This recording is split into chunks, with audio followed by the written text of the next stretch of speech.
অস্ত্র দিয়েছে, এমন এক অ্যাটম বম দিয়েছে, শয়তান মানুষকে গুনাহ করাইতে করাইতে, পাপ করাইতে করাইতে মানুষের অবস্থা এমন হয়ে যাবে, মানুষটা আল্লাহর কাছে সে বরবাদ, তার কোনো দাম নাই। দুনিয়ার মানুষের কাছে দাম থাকতে পারে টাকা পয়সা থাকার কারণে, কিন্তু আল্লাহর কাছে সে বরবাদ, তার কোনো দাম নাই। কেন? সে জাহান্নামে যাবে। জাহান্নামী তার চাইতে নিকৃষ্ট আর কেউ হইতে পারে না। আল্লাহ পাক রব্বুল আলামিন বলেছেন যারা জাহান্নামী, আল্লাহ বলেছেন উলাইকা কাল আনআম বাল হুম আদাল। আল্লাহ বলেছেন যে আল্লাহ পাক রব্বুল আলামিন বলেছেন যে তারা শুধু চতুষ্পদ জানোয়ার নয় যারা গুনাহ করে, চতুষ্পদ জানোয়ারই নয়, বরং চতুষ্পদ জানোয়ার থেকে আরো নিকৃষ্ট। কন্যা নাউজুবিল্লাহ। চতুষ্পদ জানোয়ার থেকে আরো নিকৃষ্ট হয়ে যাবে ওই মানুষটা, যে মানুষটা গুনাহ করবে, জাহান্নামী হবে। তাইলে আল্লাহ পাক রব্বুল আলামিন এর সঙ্গে যারা নাফরমানি করবে, গুনার কাজ করবে, ونشهد أن لا إله إلا الله وحده لا شريك له ونشهد أن سيدنا وسندنا وشفيعنا وحبيبنا ومولانا محمد فقد قال الله تعالى في كلامه المجيد وفي فرقانه الحميد بسم الله الرحمن الرحيم إن الله يغفر الذنوب جميعا إنه هو الغفور الرحيم صدق الله مولانا العظيم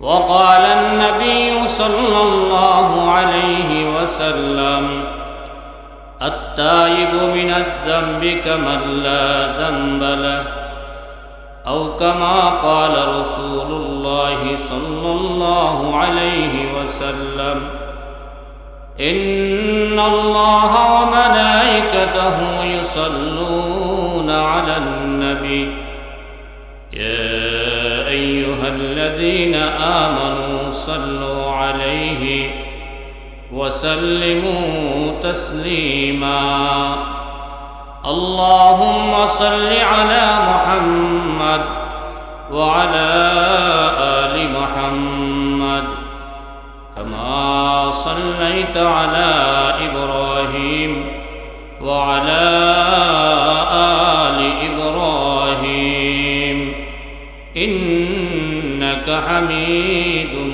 مجيد اللهم بارك على محمد وعلى آل محمد كما باركت على إبراهيم وعلى آل إبراهيم إنك حميد مجيد بلغ العلا بكماله كشف الدجى بجماله حسنت جميع خصاله صلوا عليه وآله الہی دکھا دے ہمیں دیار مدینہ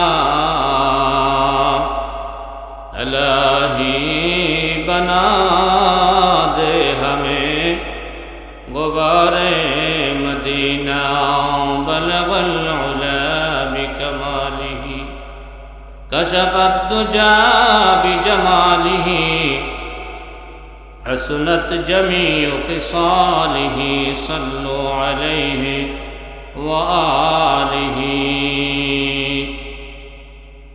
সকলে আমরা মহব্বতের সাথে একটু জিকির করি লা ইলাহা ইল্লাল্লাহ লা ইলাহা জোরে জোরে লা ইলাহা ইল্লাল্লাহ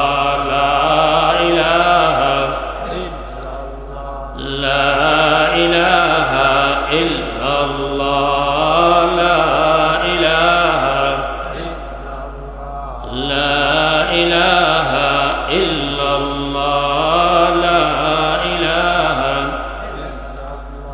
মুসলিম ফিক্রে पैदा की खलकत उस पर रहमत की शान दिखा दे वहदत की ला इलाहा इल्लल्लाह ला इल्लल्लाह ला इलाहा इल्लल्लाह ला इल्लल्लाह ला इलाहा इल्लल्लाह मुहम्मदुर रसूलुल्लाह सल्लल्लाहु ताला अलैहि वसल्लम। हरिपुर मोल्लाबाड़ी उद्योगे आयोजित ওয়াজ ও দোয়ার মাহফিল এর আজকের সম্মানিত সভাপতি উপস্থিত আছেন জাতির মুকুট সেরেতাজ উলামায়ে কেরাম, মুরব্বিয়ানে আযম, যুবক বন্ধুরা আমার, পর্দার আড়ালে দিন দরদি মা ও বোনেরা, আল্লাহ সুবহানাহু ওয়া তাআলার দরবারে আমরা লাখ কোটি শুকরিয়া আদায় করি যে মহান রব্বুল ইজ্জত আমাদেরকে অসংখ্য মানুষ থেকে যাচাই করে বাছাই করে দয়া করে মায়া করে মহব্বত করে একটা দ্বীনি মাহফিলের মধ্যে আসার এবং বসার তৌফিক দিয়েছেন।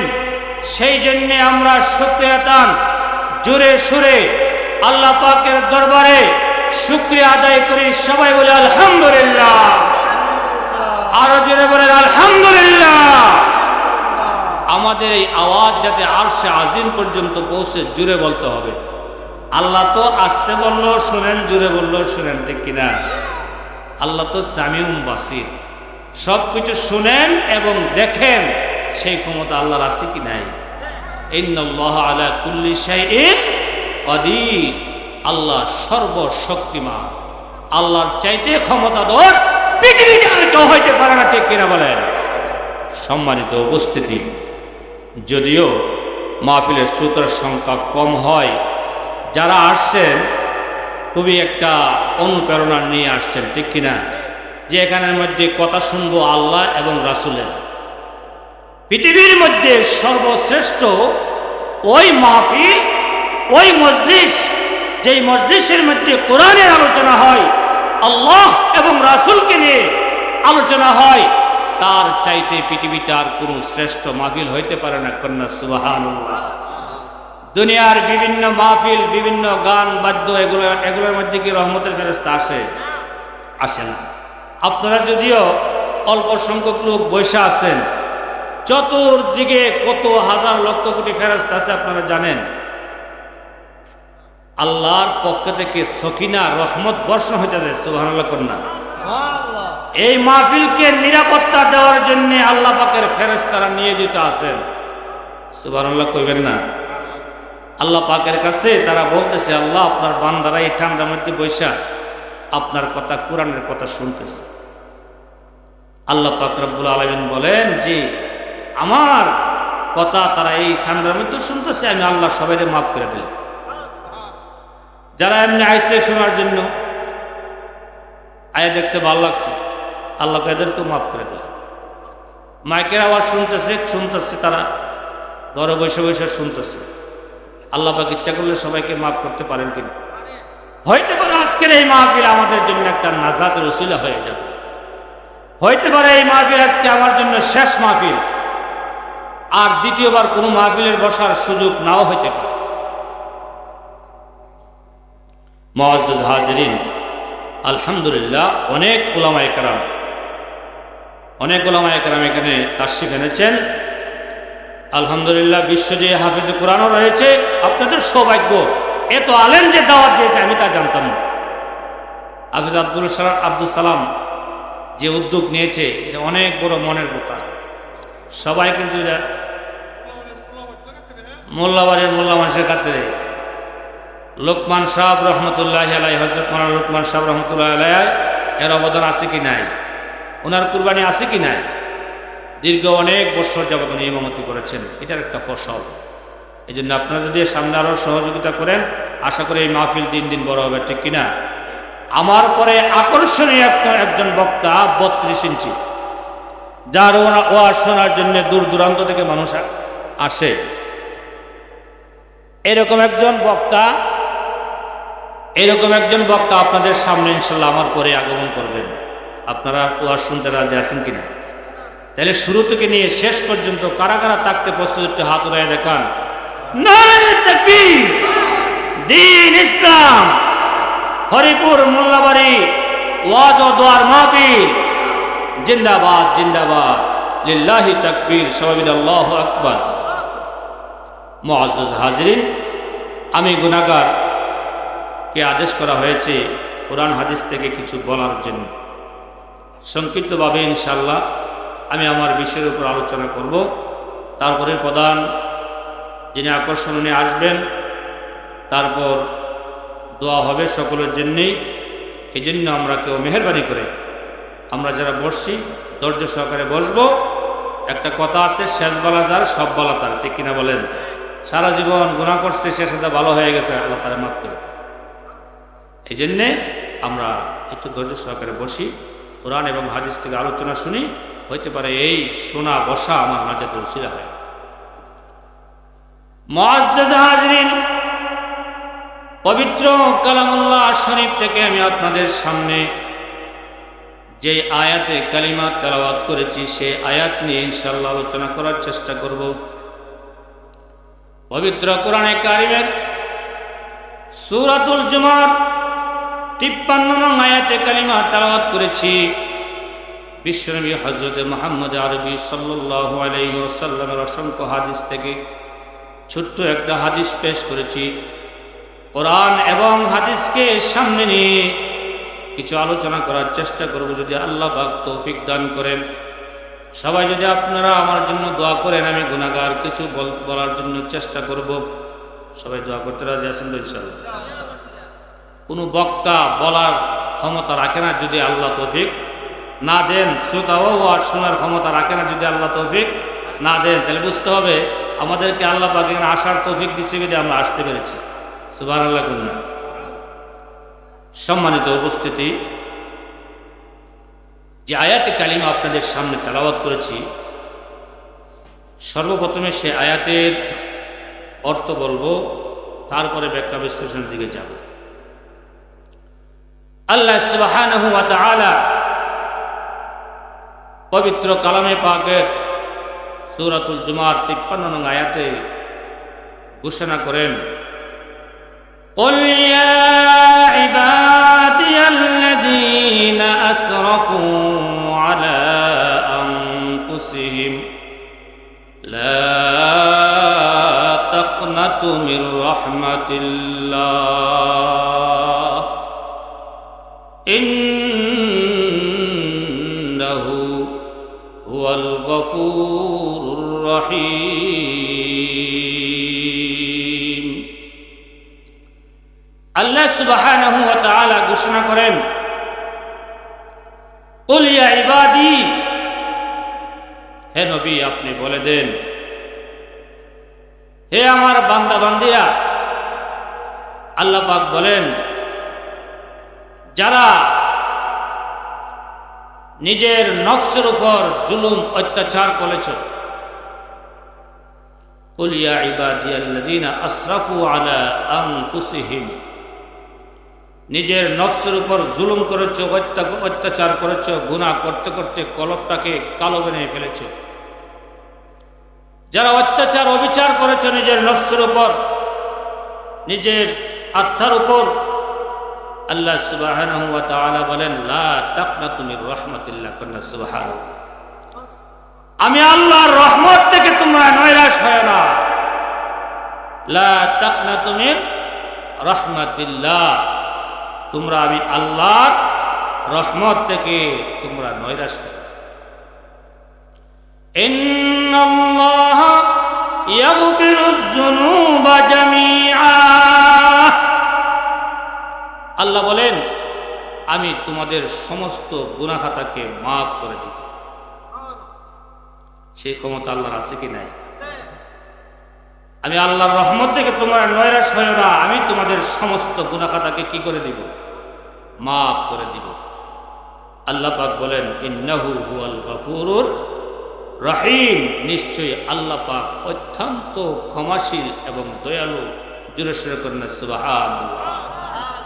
আল্লাহ তাআলার সিফাতের নাম হলো গফফার, রহমান। গফফার অর্থ ক্ষমা করনে वाला, রহমান অর্থ রহম করনে वाला, দয়া করনে वाला। এখানের মধ্যে আল্লাহ পাক রব্বুল ইজ্জত যারা পাপ করে, খারাপ কাজ করে, চুরি, ডাকাতি, জেনা, ব্যভিচার, শরাব পান ইত্যাদি গুনাহ করে, আল্লাহ পাক রব্বুল আলামিন সকলকে কাফের, বেঈমান, মুশরিক সহ সকলকে উদ্দেশ্য করে ইয়া ইবাদি বলেছেন। কন্যা সুবহানাল্লাহ। আল্লাহ বান্দা বলতে কাউকে ভুলে যান নাই গুনাহ করার পরেও। তাহলে আল্লাহ পাক রব্বুল আলামিন বলেন যারা নিজের নফসের উপর অত্যাচার, অবিচার করতে করতে করতে করতে কলবটাকে কালো দাগ বানিয়ে ফেলেছ, আমি আল্লাহর সঙ্গে তোমরা নাফরমানি করেছ, আল্লাহ বলেন আমি তোমাদের সকল গুনাহ খাতা মাফ করে দিই। আমি আল্লাহর রহমত থেকে তোমরা নৈরাশ হয়ো না, নিশ্চয়ই আল্লাহ হলো গফফার, নিশ্চয়ই আল্লাহ হলো রহমান। হাদিস শরীফে এসেছে মাফ যে করবে, মাফের জন্য চেষ্টা করতে হবে কিনা। হাদিস শরীফে এসেছে বিশ্বনবী সাল্লাল্লাহু আলাইহি সাল্লাম বলেন আত-তাইবু মিনাজ যামবি কামান লা যামবা লা।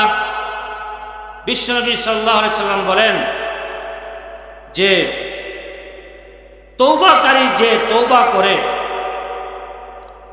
তওবাকারী যে তওবা করে নিজের গুনাহ থেকে, আল্লাহ রাসূল সাল্লাল্লাহু আলাইহি সাল্লাম বলেন একটা শিশু বাচ্চা যেরকম ভাবে নিষ্পাপ হয়ে দুনিয়াতে আগমন করে, তার যেমন কোনো গুনাহ থাকতে পারে না, তওবাকারী তওবা করার বদৌলতে একটা নিষ্পাপ শিশুর মতো সে পবিত্র হয়ে যায়।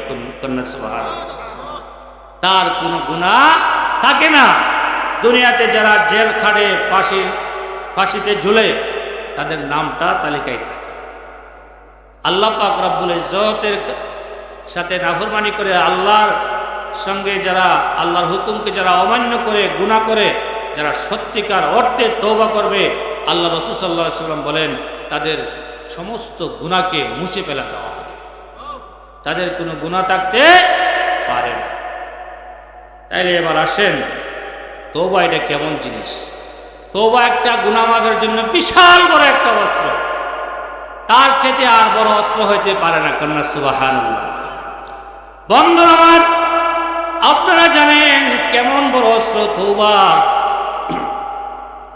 আমেরিকা বড় পারমাণবিক বোমা আবিষ্কার করছে কিনা? কেন? তার শত্রুকে দমন করার জন্য এমন বোমা আবিষ্কার করেছে, একটা বোমা মারলে দেশ কি দেশ ধ্বংস হয়ে যাবে। দেশের মধ্যে মানুষ সহ যত প্রাণী আছে সব মরে ধ্বংস হয়ে যাবে।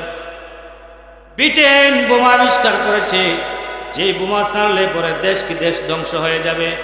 রাশিয়া বোমা আবিষ্কার করেছে, যে বোমা ছাড়লে পরে দেশ কি দেশ ধ্বংস হয়ে যাবে। এরকম ভাবে উত্তর কোরিয়াও বোমা আবিষ্কার করেছে, যে বোমা ছাড়লে পরে দেশ কি দেশ ধ্বংস হয়ে যাবে। পারমাণবিক বোমা তারা আবিষ্কার করার উদ্দেশ্য হলো তাদের কোনো শত্রু যাতে তাদের প্রতি আক্রমণ করতে না পারে ভয়ে, যে আমার কাছে এমন জিনিস আছে যেটা ছাড়লে পরে তোমরা ধ্বংস হয়ে যাবা, খবরদার আমাকে তোমরা আক্রমণ করার সাহস করো না। দুনিয়ার মানুষ অ্যাটম বোম বানাইছে তার শত্রুকে ধ্বংস করার জন্য। ওই অ্যাটম বোম ছাড়া তার সাথে যারা তার বিরোধিতা যারা করে তাদেরকে ধ্বংস করার জন্য অ্যাটম বোম তৈরি করেছে। বন্ধুরা আমার, যে অ্যাটম বোম ছাড়লে দেশের মানুষ ধ্বংস হইতেও পারে, নাও হইতে পারে, বোমা ফুটতেও পারে, নাও হইতে পারে। ক্ষমতা কার কাছে? আল্লাহর কাছে। কিন্তু অ্যাটম বোম বানানোর উদ্দেশ্য হলো কোনো শত্রু যাতে তাদেরকে সহজে আক্রমণ করতে না পারে, শত্রু যাতে তাদেরকে ভয় পায়, এই জন্য অ্যাটম বম বানাইয়া প্রস্তুত করে রাখছে। বন্ধুরা আমার, আল্লাহ পাক রব্বুল আলামিন মুমিন বান্দাদেরকে, বান্দা বান্দীদেরকে এমন এক অস্ত্র দিয়েছে, এমন এক অ্যাটম বম দিয়েছে, শয়তান মানুষকে গুনাহ করাইতে করাইতে, পাপ করাইতে করাইতে মানুষের অবস্থা এমন হয়ে যাবে, মানুষটা আল্লাহর কাছে সে বরবাদ, তার কোনো দাম নাই। দুনিয়ার মানুষের কাছে দাম থাকতে পারে টাকা পয়সা থাকার কারণে, কিন্তু আল্লাহর কাছে সে বরবাদ, তার কোনো দাম নাই। কেন? সে জাহান্নামে যাবে। জাহান্নামী তার চাইতে নিকৃষ্ট আর কেউ হইতে পারে না। আল্লাহ পাক রব্বুল আলামিন বলেছেন যারা জাহান্নামী, আল্লাহ বলেছেন উলাইকা কাল আনআম বাল হুম আদাল। আল্লাহ বলেছেন যে, আল্লাহ পাক রব্বুল আলামিন বলেছেন যে তারা শুধু চতুষ্পদ জানোয়ার নয়, যারা গুনাহ করে চতুষ্পদ জানোয়ারই নয়, বরং চতুষ্পদ জানোয়ার থেকে আরো নিকৃষ্ট। কন্যা নাউজুবিল্লাহ। চতুষ্পদ জানোয়ার থেকে আরো নিকৃষ্ট হয়ে যাবে ওই মানুষটা, যে মানুষটা গুনাহ করবে, জাহান্নামী হবে। তাইলে আল্লাহ পাক রব্বুল আলামিন এর সঙ্গে যারা নাফরমানি করবে, গুনার কাজ করবে, ওই গুনাহ থেকে বাঁচার জন্য শয়তানে যত গুনাহ করাইলো, পাহাড় পরিমাণ বান্দাবান্দির গুনাহ হয়ে গেছে, আসমান থেকে জমিন পর্যন্ত গুনার পরিমাণ, এরকম ভাবে অসংখ্য গুনাহ বান্দাবান্দি করে ফেলেছে। আল্লাহর কাছে যদি কেউ মুহূর্তের ভিতরে তার সমস্ত গুনাহ মাফ হয়ে যাবে। কন্যা সুবহানাল্লাহ। তাইলে তওবার শক্তি কত আপনারা বুঝতে পারছেন তো? সত্যিকার অর্থে যারা তওবা করবে, তওবার বিনিময়ে সমস্ত গুনাহ আল্লাহ পাক ক্ষমা করে দেন। তওবা দুই প্রকার, একটা হলো মুমিনের তওবা, আর একটা হলো যারা ডাইরেক্ট মুশরিক তাদের তওবা। দুইটার মধ্যে বেশ কম আছে কিনা? মুমিন কিভাবে তওবা করবে? মুমিনের জন্য তওবার জন্য চারটা শর্ত রয়েছে। কয়টা শর্ত? প্রশ্ন আসতে পারে, হুজুর মুমিন আবার গুনাহ করে কিভাবে? আরে মুমিন কাদেরকে বলা হয়? ঈমানওয়ালা যারা আছে তাদেরকে মুমিন বলা হয়। কারো ইমানি পাওয়ার বেশি, কারো ইমানি পাওয়ার কম। কেউ মুমিন হওয়ার পরেও জাহান্নামে যাবে, কালিমাওয়ালা মুসলমান একদিন জাহান্নামে গেলেও সে জান্নাতে যাবে কিনা সেই ক্ষমতা আল্লাহ দিবেন না।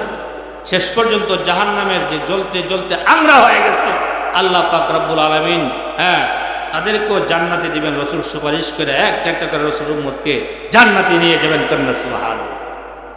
বন্ধুরা আমার, মুমিন যারা গুনাহ করে, কালিমাওয়ালা মুসলমান, আল্লাহর হুকুম যারা মানে না, ঠিক মতো নামাজ পড়ে না, কিন্তু আল্লাহকে বিশ্বাস করে, আল্লাহ যে একজন আছে, রসুলকে বিশ্বাস করে, সমস্ত পয়গম্বরকে বিশ্বাস করে, ফেরেশতাকে বিশ্বাস করে, আল্লাহর আইনকে বিশ্বাস করে, কিন্তু সময় মতো তারা নামাজ পড়তে পারে না, গাফলতির কারণে, শয়তানি ওয়াসওয়াসার কারণে। আল্লাহ পাক রব্বুল আলামিন তাদেরকে উদ্দেশ্য করে বলেছেন, লা তাকনাতু মির রাহমাতিল্লাহ, আমি আল্লাহর রহমত থেকে তোমরা নৈরাশ হয় না।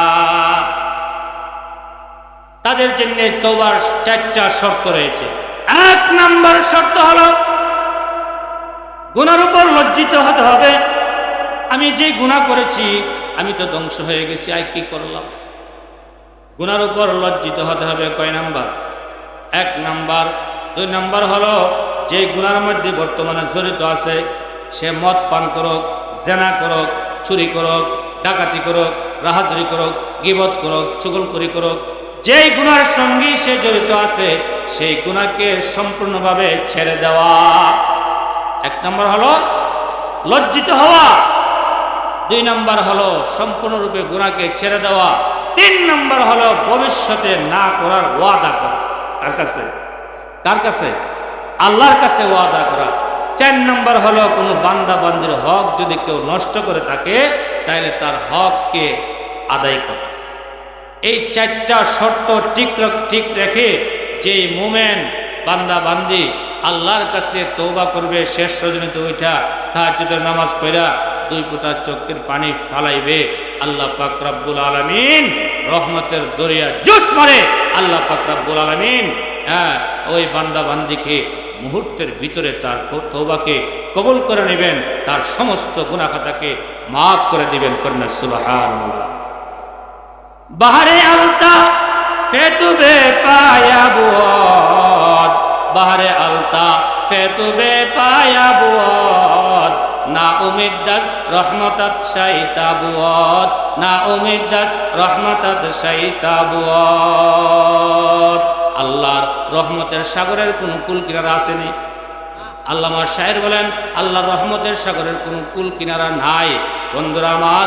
আর আল্লাহর রহমত থেকে একমাত্র শয়তান এই নৈরাশ হতে পারে। আল্লাহর রহমত থেকে একমাত্র কে হতে পারে? শয়তানের ওই নৈরাশ হতে পারে বন্ধুরা আমার। তাহলে বলতেছিলাম যে তওবা মুমিনের জন্য 4টা শর্ত ঠিক রেখে তওবা করতে হবে। আর কাফের যে মুশরিক হিন্দু বুদ্ধ খ্রিস্টান বিভিন্ন ধর্মের লোক আছে কিনা তাদের জন্য 1 নম্বর শর্ত হলো ধর্মকে সম্পূর্ণরূপে পরিত্যাগ করতে হবে। সম্পূর্ণরূপে ধর্ম ছেড়ে দিয়া ইসলামের মধ্যে প্রবেশ করতে হবে। উদখুলু ফিস সিলমি কাফা, পরিপূর্ণরূপে ইসলামের মধ্যে প্রবেশ করবে এবং কালিমার অর্থ, কালিমা তয়্যিবা শাহাদাত এগুলোর অর্থ জেনে বুঝে এগুলা স্বীকার করে তারপরে ইসলামের মধ্যে আসতে হবে। ওই কাফের এইভাবে আল্লাহর কাছে তওবা করলে আল্লাহ পাক তার অতীতের সকল গুনাহ মাফ করে দেন। কন্যা জোরে সুবহানাল্লাহ। দোস্ত বুজুর্গ, সময় কম, দীর্ঘায়িত করা যাবে না, ঠান্ডাও বেশি। তওবা করলে আল্লাহ পাক কি করেন? সমস্ত গুনাহ ক্ষমা করে দেন। সত্যিকার অর্থে কিভাবে তওবা করতে হবে যে একটি ঘটনা আমি সংক্ষিপ্ত বলেই ইনশাআল্লাহ আলোচনা শেষ করে দেব। বিশ্বনবী সাল্লাল্লাহু আলাইহি সাল্লামের জামানা গামেদ গোত্রের একজন মহিলা আল্লাহ রাসূল সাল্লাল্লাহু আলাইহি সাল্লামের দরবারে আসলেন। আল্লাহ নবী সাল্লাল্লাহু আলাইহি সাল্লামের দরবারে গামেদ গোত্রের একজন মহিলা আসলেন। ইয়া রাসূলুল্লাহ, আমি তো পাপ করেছি, অন্যায় করেছি, অবিচার করেছি আমার নফসের উপর। আল্লাহ রাসূল সাল্লাল্লাহু আলাইহি সাল্লাম তার হালত দেখলেন। ওই মহিলা জিনা করেছে, যার কারণে তার গর্ভে সন্তান রয়েছে। আল্লাহ রাসূল সাল্লাল্লাহু আলাইহি সাল্লাম দেখলেন এখন যদি শরীয়তে আইন প্রয়োগ করা হয় তাহলে তার পেটে যেই বাচ্চা আছে সেও মারা যাবে। আল্লাহ রাসূল সাল্লাল্লাহু আলাইহি সাল্লাম বললেন, ঠিক আছে, তুমি কিছুদিন পরে আসো, অর্থাৎ সন্তান প্রসব হওয়ার পরে আসো। ওই মহিলা দেখেন কিভাবে আল্লাহর দরবারে তওবা করেছে। মহিলা সন্তান প্রসব হওয়ার পরে নবীজির দরবারে আসলো, ইয়া রাসূলুল্লাহ, আমার সন্তান প্রসব হয়েছে, আমাকে বিচার করেন। আল্লাহ রাসূল সাল্লাল্লাহু আলাইহি সাল্লাম দেখলেন যে ওই মহিলার যে বাচ্চা, শিশু বাচ্চা দুধ পান করতেছে, এখন যদি মহিলার উপর শরীয়তের আইনকে প্রয়োগ করা হয় তাহলে ওই মহিলার বাচ্চাটাও মারা যাবে তার সঙ্গে। এই জন্য রাসূল বললেন আরো কিছুদিন পরে আসো, অর্থাৎ তোমার বাচ্চা যখন নিজে নিজে আহার করতে পারবে তখন আসবা। দেখেন আল্লাহকে মহিলা কতটুকু ভয় করেছে। মহিলার বাচ্চা যখন আস্তে আস্তে আহার করা শিখছে, খাবার খাওয়া শিখছে, তখন হাতের মধ্যে একটা রুটি নিয়ে নবীজির দরবারে নিয়ে আসলো। আল্লাহ রাসূল সাল্লাল্লাহু আলাইহি সাল্লামের দরবারে নিয়ে আসলে আল্লাহ রাসূল সাল্লাল্লাহু আলাইহি সাল্লাম বুঝতে পেরেছেন মহিলাকে দেখে। মহিলা বলল, ইয়া রাসূলুল্লাহ, আমি তো অন্যায় বিচার করেছি, আমার বিচার করেন। আল্লাহ রাসূল সাল্লাল্লাহু আলাইহি সাল্লাম এখন তার উপর শরীয়তের বিচার কায়েম করলেন, অর্থাৎ মহিলাকে গলা পর্যন্ত মাটির নিচে রেখে পাথর মেরে মহিলাকে দুনিয়া থেকে বিদায় করে দিলেন। আল্লাহ পাক রব্বুল আলামিন সত্যিকার অর্থে মহিলা তওবা করার কারণে ওই মহিলার জীবনের গুনাহ আল্লাহ ক্ষমা করে দিয়েছে। বন্ধুরা আমার, শুধু তাই নয়, আল্লাহ রাসূল সাল্লাল্লাহু আলাইহি সাল্লাম বলেছেন, হাদিস শরীফের মধ্যে এসেছে পূর্বের যুগের ঘটনা। আল্লাহ রাসূল বলেছেন, এক লোক একটা নয়, দুইটা নয়, 99টা খুন করছে। কয়টা করছে? 99টা হত্যা করেছে। 99টা হত্যা করার পরে সে মাপের আশায় ঘুরতেছে, আল্লাহ নিয়ে আমাকে মাফ করে। সে একজন পাদ্রীর কাছে গেল। পাদ্রীর কাছে গিয়ে বলল, পাদ্রী সাহেবের কাছে গিয়ে বলল, পাদ্রী সাহেব, আমি তো গুনাহ করেছি। কি করেছো? বলে, একটা নয়, দুইটা নয়, 99টা হত্যা করেছি, 99টা আমি মানুষকে খুন করেছি, আমাকে কি আল্লাহ মাফ করবে? পাদ্রী বলে, তোমাকে মাফ করবে। হ্যাঁ, যে কাম করছো আবার তোমাকে মাফ করবে আল্লাহ? ঠিক আছে, আমার জন্য আল্লাহ মাফ নাও করবো, তাইলে তোমারও সাইজ করো। কয়জন হইলো এখন? পাদ্রীও খতম করে 100টা খুন করেছে। 100 খুন করার পরেও মাপের আশায় সে ঘুরতেছে। মাপের আশায় ঘুরতে ঘুরতে একজন হক্কানি আল্লাহওয়ালা বুজুর্গের কাছে গেল, গিয়ে বলল যে, হুজুর, আমি তো এরকম খুন করতে করতে 100 খুন করেছি, আমাকে কি আল্লাহ মাফ করবে? তখন বুজুর্গ বলবেন, হ্যাঁ অবশ্যই তোমাকে আল্লাহ মাফ করবে, সত্যিকার অর্থে তওবা করলে তোমাকে আল্লাহ অবশ্যই মাফ করবে। তুমি একটা কাজ করো, তুমি যে এলাকা ছিলে সেই এলাকাটা ছেড়ে দিয়ে তুমি এরকম একটা ভালো এলাকা আছে এখানে চলে যাও। তখন এই লোক মাপের আশায় ওই বুজুর্গের পরামর্শে যাইতে লাগে। বন্ধুরা আমার, যাইতে যাইতে যাইতে যাইতে রাস্তার মধ্যে দেখা যায় আজরাইল আলাইহিস সালাম অর্থাৎ ফেরেশতারা আসলো তার জানকে কান্দান করার জন্যে। দুই গ্রুপ আসলো, এক গ্রুপ হইল নেককারদের জান যেই ফেরেশতারা নেই ওই সমস্ত ফেরেশতা, আর এক গ্রুপ আসলো বদকারদের জান যেই ফেরেশতারা নেই তারা আসলো। দুই গ্রুপ এসে ঝগড়া লাগলো। এক গ্রুপ বলতেছে লোকটা তো খুন করেছে 100, এই জন্য তার জান আমরা কান্দান করব, পাপীদের জান আমরা নিব।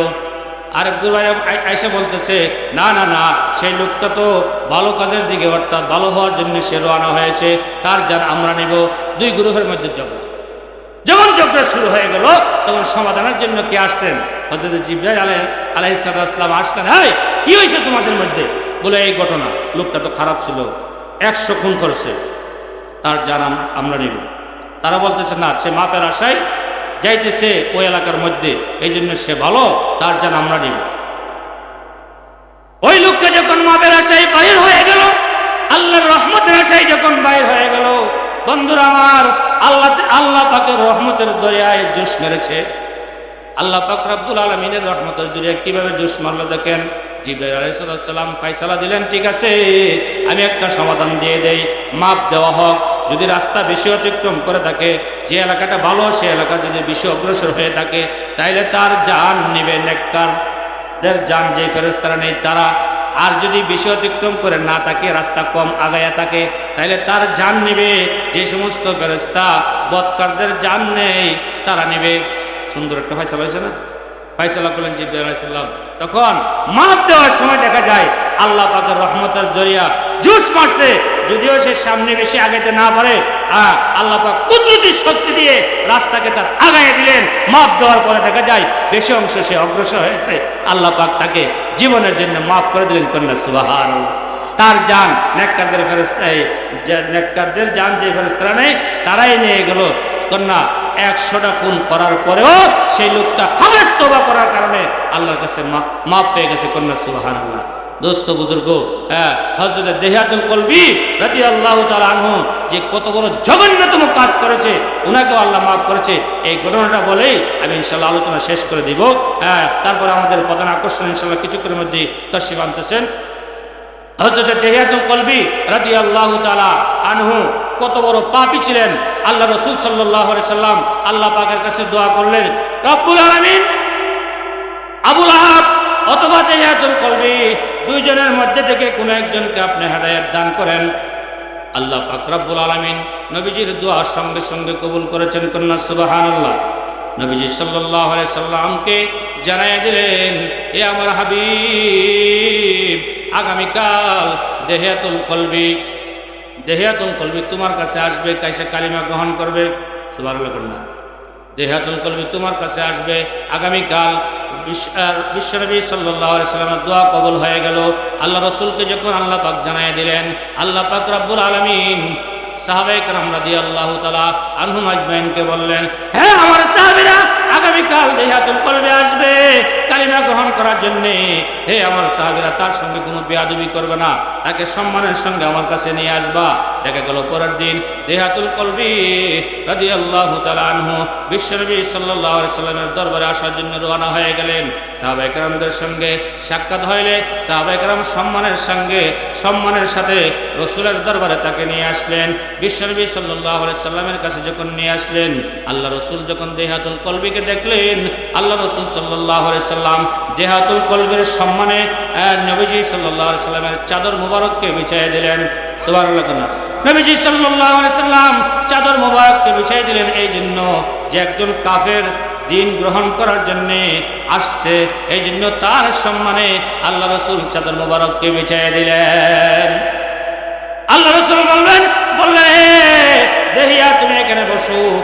দেহিয়াতুল কলবি রাদিয়াল্লাহু তাআলা আনহু তখন এই চাদরে না বসে দেহিয়াতুল কলবি এই চাদরকে নিয়ে দেহিয়াতুল কলবি চাদরকে চুম্বন করলো।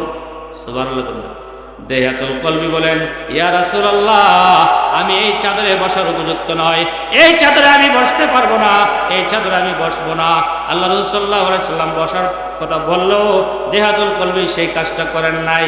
আল্লাহ রাসূল সাল্লাল্লাহু আলাইহি সাল্লামের দরবারে এসে দেহাতুল কলবি কলিমা গ্রহণ করলেন, লা ইলাহা ইল্লাল্লাহু মুহাম্মাদুর রাসূলুল্লাহ, আশহাদু আল্লা ইলাহা ইল্লাল্লাহু ওয়া আশহাদু আন্না মুহাম্মাদান আবদুহু ওয়া রাসূলুহু। কালিমা পড়ে মুসলমান হয়ে গেলেন। জোরে সোরে কন্যা সুবহানাল্লাহ। বন্ধুরা আমার, তারপরে ঘটনা দেখেন, দেহাতুল কলবি রাদিয়াল্লাহু তাআলা যখন কালিমা পড়ে মুসলমান হয়ে গেলেন, মুসলমান হওয়ার পরে দেহাতুল কলবি জোরে সোরে কান্নাকাটি করতেছেন, চক্ষু দিয়ে পানি ঝরঝর করে দেহাতুল কলবির পড়তেছে। আল্লাহ রাসূল সাল্লাল্লাহু আলাইহি সাল্লাম দেহাতুল কলবিকে বললেন, হে দেহাতুল কলবি, তোমাকে তো জোরপূর্বক মুসলমান বানানো হয় নাই, তোমাকে তো জোরপূর্বক এখানে আসতেও বলা হয় নাই, স্বইচ্ছা তুমি এসেছো, মুসলমান হয়েছো, কান্না করতেছে কেন? সাহাবায়ে কেরাম তার হালত দেখে আশ্চর্য হয়ে গেলেন। দেহাতুল কলবি রাদিয়াল্লাহু তাআলা আনহু বললেন, ইয়া রাসূলুল্লাহ, ইয়া হাবিবাল্লাহ, আমি কি জন্য কাঁদতেছি? আমার জীবদ্দশায় আমার অনেক মেয়েকে আমি জীবদ্দশায় আমার জীবদ্দশায় অনেক মেয়েকে আমি জীবিত কবর দিয়েছি। নাউজুবিল্লাহ। অনেক মেয়েকে, আমার মেয়েকে আমি জীবিত কবর রচনা করেছি। ইয়া রাসূলুল্লাহ, আমি কি জন্য কাঁদতেছি আমার একটু বয়ান শুনেন।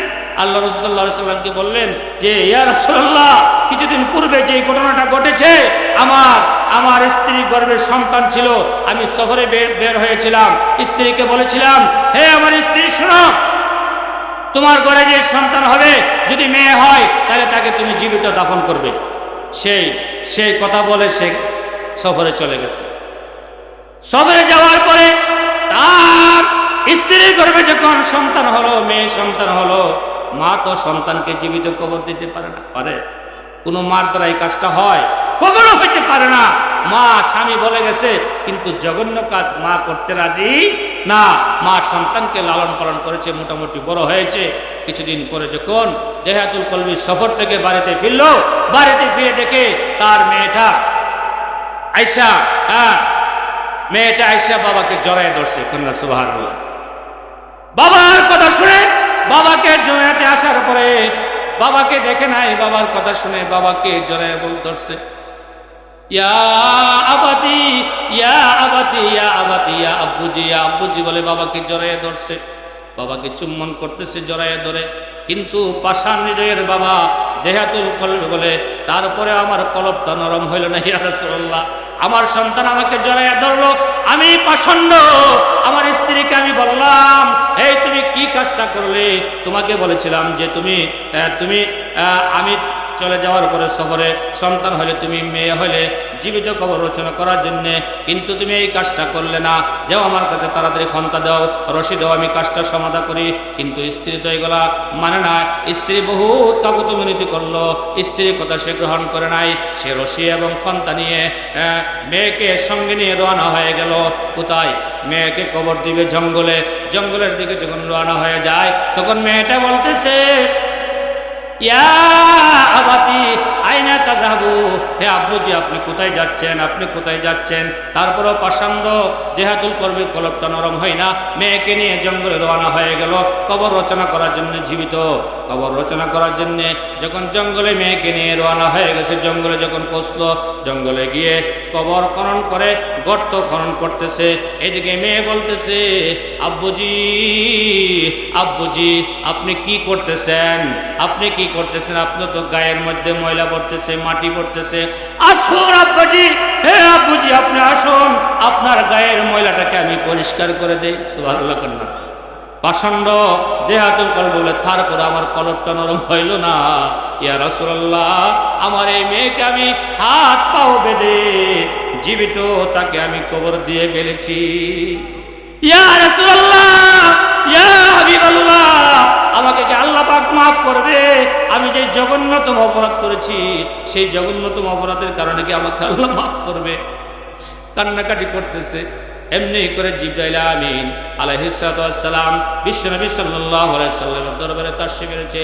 হযরত জিবরাইল আমিন আলাইহিস সালাতু ওয়াস সালাম এসে আল্লাহ রাসূলকে বললেন, ইয়া রাসূলুল্লাহ, ইয়া হাবিবাল্লাহ, আপনি দেহিয়াতুল কলবিকে জানিয়ে দেন আল্লাহ পাক দেহিয়াতুল কলবির জীবনে যত গুনাহ করেছে তার তওবা আল্লাহর দরবারে কবুল হয়েছে। দেহিয়াতুল কলবিকে আল্লাহ পাক রব্বুল আলামিন জন্যে গুনাহ মাফ না করানোর বিকল্প কোনো রাস্তা নাই। আল্লাহর কাছে গুনাহ মাফ না করে যদি কবরে যায়, জাহান্নাম ছাড়া আমাদের কোনো উপায় নাই। এই জন্য দুনিয়া থাকতেই আমরা বেশি বেশি করে তওবা ইস্তেগফার করে গুনাহ খাতাকে মাফ করানোর জন্য চেষ্টা করব। আল্লাহ পাক রব্বুল আলামিন শুরু থেকে নিয়ে এই পর্যন্ত যতটুকু আলোচনা হয়েছে আমাদের সকলকে পরিপূর্ণভাবে আমল করার তৌফিক দান করুন। ওয়া আখির দাওয়ানা আলহামদুলিল্লাহি রাব্বিল আলামিন।